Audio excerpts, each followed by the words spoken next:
I've been in practice 30 years, and I had an experience I've never had before, ever.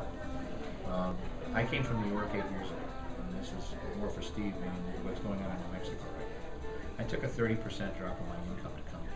That's what it cost me to come here. I was naive enough to think, I'll make that up over time. Ha ha. It's 8 years later. It's clear it's never going to happen. I love Las Cruces. I'm also in my late 50s. I'm not going to be around much longer.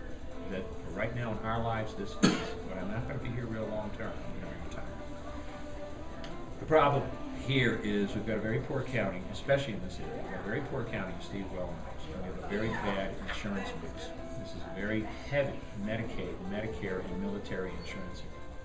I'm in my own practice. I've been in a solo practice now for the last 5 years. I accept all forms of insurance because I want to take care of everybody. But there will come a point where I simply cannot afford to do that. I had a very interesting experience a few months ago. It never happened to me in 30 years of practice. A lady came in with Medicare insurance as a new patient. This is a professional, retired professional.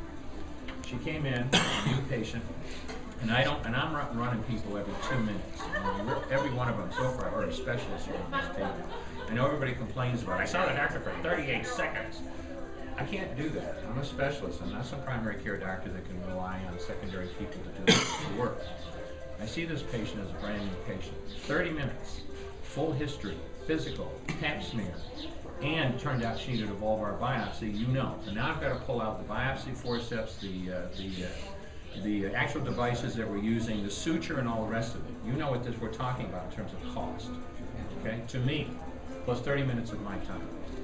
What was unique about this patient, though, was about 4 weeks later when she came back to my office, this lady was incensed, because she'd gotten her statement from Medicare and realized that I had collected, for my 30 minutes of time, full exam, full history, pap smear, and a vulvar biopsy, I had collected the princely sum of $32.